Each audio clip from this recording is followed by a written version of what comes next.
Good afternoon. My name is Jamie Coulter. I'm the CEO of Raymond James Limited in Canada. Joining me this afternoon is Andrea Linger, the Vice President of Practice Management and Head of the Women Canadian Advisors Network.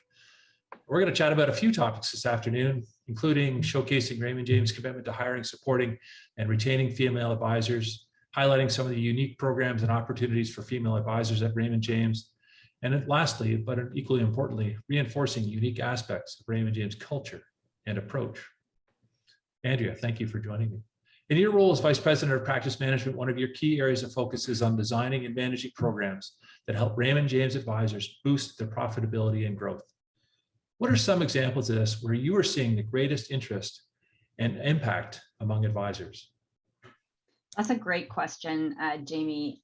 You know, this department sees a lot of different requests, not only, for information, but we interact a lot with our advisors and their teams, to be honest with you, not just the advisors themselves.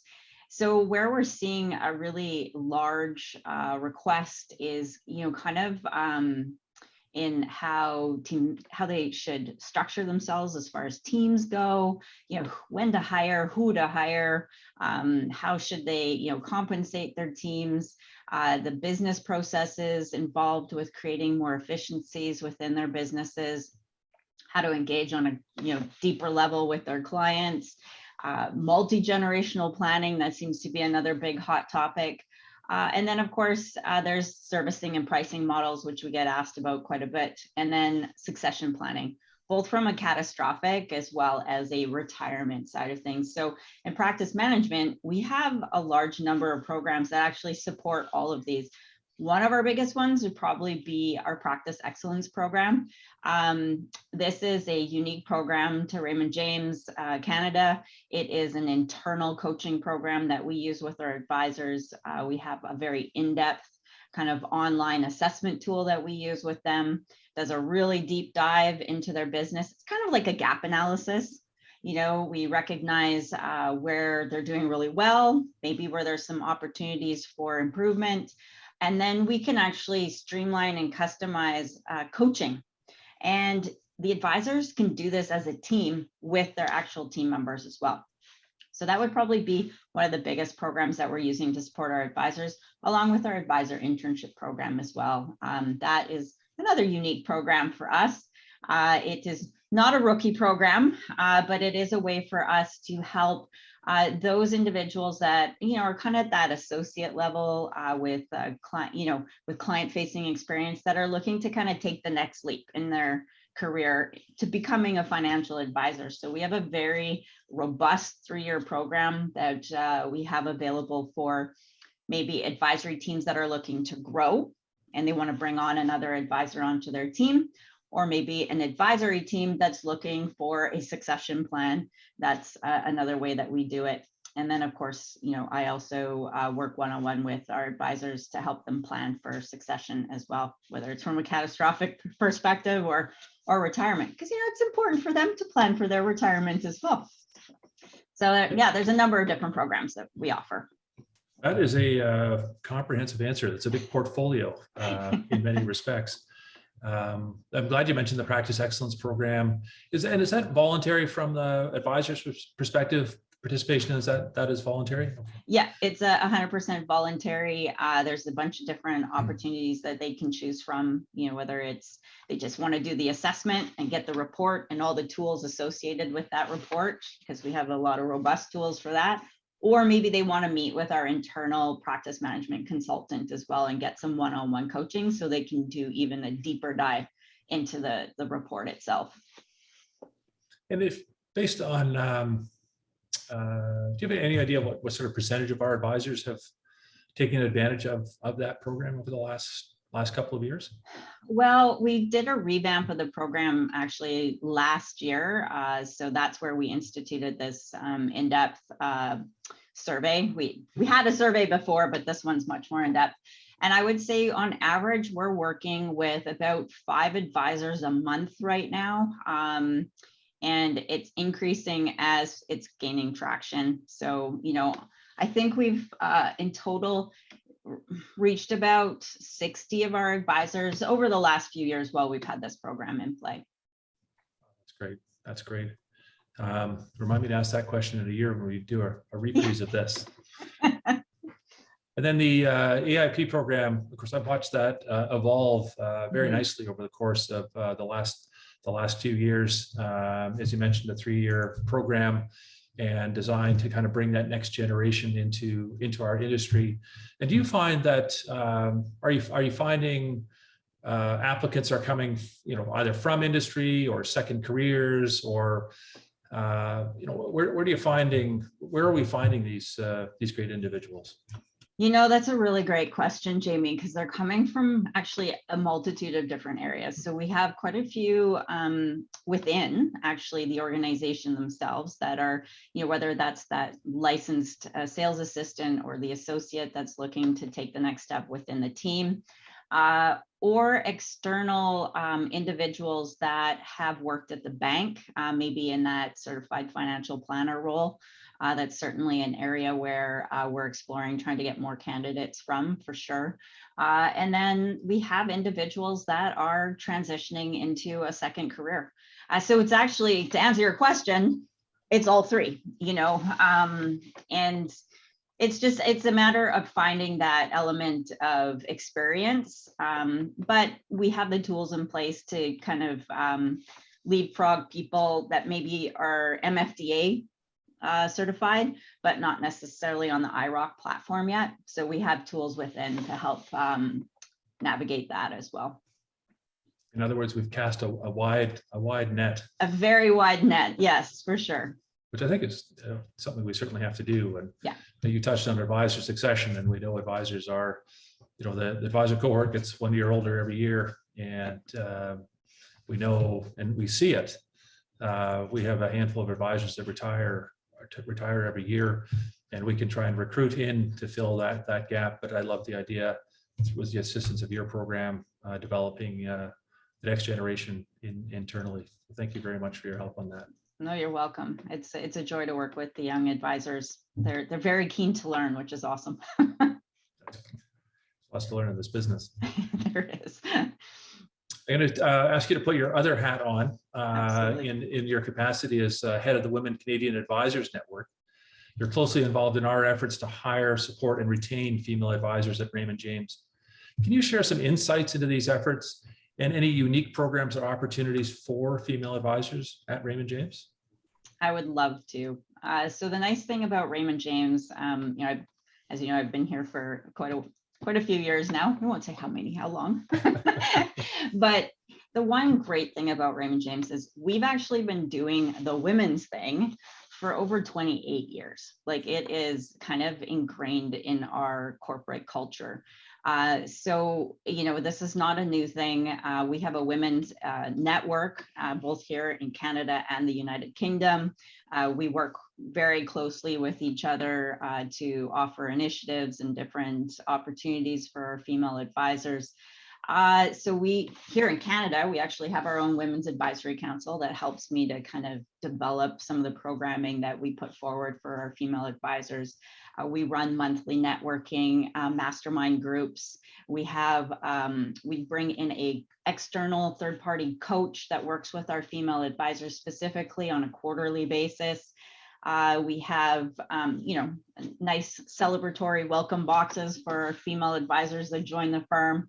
But two of the biggest things that we have is our annual Women's Symposium, which brings about, I think this year we're looking at about 800 to 900 female advisors coming to Tampa from Canada, the UK, and the US. So this is our biggest female-focused advisor symposium within Raymond James.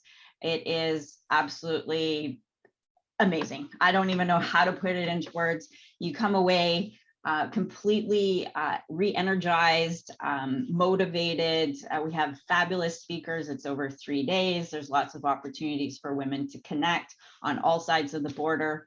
It's just a wonderful experience. And then at that Women's Symposium, we have our Women of Distinction Award. So we give away 5 awards within the entire firm. So there's one for Canada, and then there's 4 in the States for the different divisions down in the States.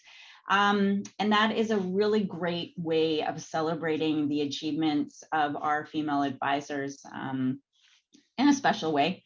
And then, of course, we will acknowledge them here in Canada as well through various forms, whether it be in the newspaper or articles and that kind of thing. And then at NBC, we also do their acknowledgement there as well. We have a dedicated session for our women advisors at our National Business Conference. And then anytime I have opportunities come across my plate for speaking, campus engagement, obviously I reach out to all advisors. But depending on the forum, I will focus on our female advisors as well. We do a lot of work with the women in capital markets. We caught up in person at a great Women in Capital Markets event last Wednesday. That was an awesome gala. We did, yes. Nice to do it in person. And you mentioned the Women's Symposium, and so this will be its 28th edition this fall, and that's a big number, 800 to 900 attendees. Is it solely aimed at female advisors working at Raymond James, or are others who maybe want to get to know a little bit more about us, are they able to attend? That is a great question, Jamie, because it is open to women from other firms that are looking at kind of, I guess, taking a look at what Raymond James culture is like, what kind of supports are in place for our female advisors. It's an excellent opportunity to get to know our firm and what we're about, and how, it's not just a buzzword at Raymond James and, a new movement to support women. Like I said, we've been doing it for a very long time. These conferences have evolved over, each year. They're getting better and better. It's an excellent opportunity for our women from other firms to take advantage of it. And we do have an element that is virtual. So if a woman advisor from another firm doesn't necessarily want to come in person, they can participate virtually as well in the comfort of their own home. Excellent. I think that's a great initiative, and looking forward to attending this year's edition in Florida. You touched on culture just a moment ago, and you've been with Raymond James since 2011 in a variety of roles. People can do the math now they know how long you've been here. But I'm curious which aspects of our culture that you value the most here, and how you see this translating into a supportive environment for our advisors. And actually, I'm going to extend that a little bit to advisors to associates across the entire firm. Yeah. Well, as you said, I've filled numerous different roles. So I've seen kind of the culture from a bunch of different perspectives. And I'd have to say, for me, our client first approach, whether that be, our advisors facing their clients, or our internal departments facing the advisors and helping to support their businesses, that truly is kind of the number one core value of Raymond James that is reinforced in everything that we do, whether that's our training platforms that we use, to how we communicate with each other. That is first and foremost one of the most values that I actually appreciate about the firm. The other one is the atmosphere of family. I know it seems kind of weird to say, we're a big Fortune 500 company, but it doesn't feel like that. It feels like family. When we go to conferences, when we're in person, when we're talking on the phone, when we're on Zoom, we're always, hey, how are you doing? What's new? And that's really evident from the standpoint that we have easy access to our executive leaders. There's many different companies out there where you would never dream of talking to the CEO. They're up in the ivory tower and you don't get access to them. But here at Raymond James, we actually have fairly easy access to our executive leadership team. And because of that, we're able to really pivot quickly in making changes or adjustments to how we're delivering our services. Case in point, how quickly we moved, to that online environment prior to, when we had to move in home for COVID. That is a true testament to that lack of layered red tape approach that you can sometimes get at other firms. I appreciate that perspective. And as you mentioned, you alluded to our national business conference, which we hosted at the beginning of May in Vancouver, finally, first time in 3 years. And one of the signature panels is a fireside chat where I was joined on stage this year with our global CEO, Paul Riley. And it's just an open mic session. So we have no idea what questions are coming at us from the advisor group for a 45-minute period. There's a bright light shining on both of us, so there's nowhere to hide. But I think that's really important, and I'm glad you mentioned that. And I think I would say that I'm glad that people do feel comfortable reaching out directly to not only me but the senior leadership team, which you're part of, Andrea. Yeah, well, we do that at the Women's Symposium too. All of the leaders are on the hot seat. So who knows, maybe you might get an invitation this year too. Look forward to it. I think that's one of the big things that I do love about this firm is that we have the opportunity to talk to those that make the decisions. And the other component to that is we're actually listened to as well. It's not just that we're getting paid lip service, which is easier to do your job when you know that you're respected for your opinions, for your ideas. And there is a certain sense of independence that we get running our departments because of that. We're trusted to do what we need to do to make sure that we're delivering on the goals of the firm. And that is one of the reasons why I've been here so long, is because of that. I really appreciate your time this afternoon, Andrea. It's great to connect, check in, hear how things are going on two important fronts, on the practice management front and with the Women Canadian Advisors Network. I want to wish you all the best and look forward to catching up with you in person again soon. Well, thank you so much, Jamie. This was a real pleasure to speak with you one-on-one like this. Have a great afternoon.